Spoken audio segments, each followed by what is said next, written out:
কোরবানি ঈদের এক সপ্তাহ বাকি থাকলেও এখনো জমেনি কোরবানির পশুর হাটের বেচাকেনা।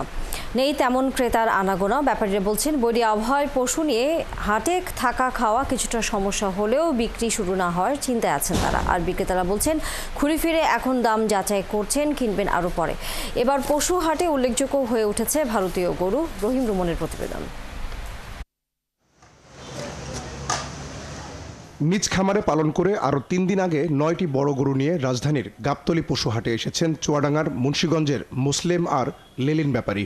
এর মধ্যে ২৫ মণ ওজনের সবচেয়ে বড় গরুটির সাথে ফ্রি দেওয়া হবে ১ মণ ওজনের এই খাসিটি। ভাবি ঘর না কষাইখানা। কুরবানি ঈদে ফ্লোরের তেল চিটচিটে ভাব, জীবাণু ও দুর্গন্ধ দূর করতে ইউজ করুন লাইজল, আর ঘর রাখুন কমপ্লিট ক্লিন। হাতে মানুষ করেছি, আমার ভাইকে বলেছি, নেলিন ভাইকে, যে গরুটা আমি যদি ১৫ লাখ টাকা বেচতে পারি, একটা ছাগল ফেলে দেবো। ছাগলটাও পালছি ভাই গরুর সাথে সাথে। ছোলা প্রত্যেক দিনকা মনে করেন যে ওকে যদি ৯ কেজি খাই, একে আমি ১০ কেজি খাওয়াইছি ভাই, সবসময় বেশি খাইছি। এই জন্য এবার খাদ্যের দাম বেশি, বুঝছেন, এই জন্য খরচপাতি বেশি। বাজার না জমলেও মুসলিম লেলিনদের মতো দেশের বিভিন্ন এলাকা থেকে রাজধানীর হাটগুলোতে এসেছেন ব্যাপারীরা।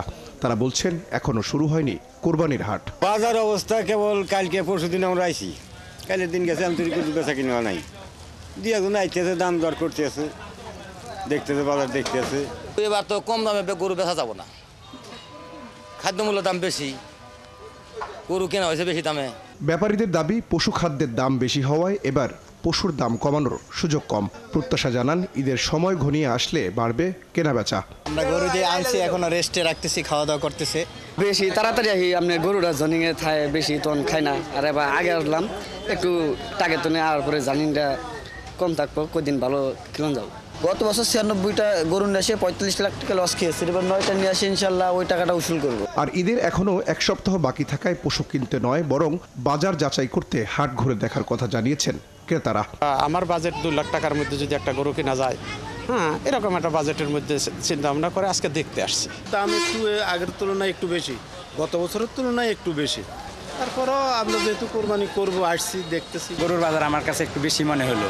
এই গরুগুলো ১৫ লাখ করে চাচ্ছে, আসলে এগুলো ১৫ লাখ ২০ লাখ যাবে না, কারণ মানুষের এখন ব্যবসা বাণিজ্য তেমন ভালো না, মানুষের হাতে টাকা পয়সা নাই, আর বিশেষ করে যারা ঘুষ খায় তারা ঘুষও খাইতে পারতেছে না। বৈরী আবহাওয়ায় হাটে পশু আর নিজেদের থাকা খাওয়ায় কিছুটা ভোগান্তি হচ্ছে জানিয়ে ব্যাপারীরা বলছেন, ভালো ব্যবসা হলে এসব ভোগান্তি গায়ে মাখেন না তারা।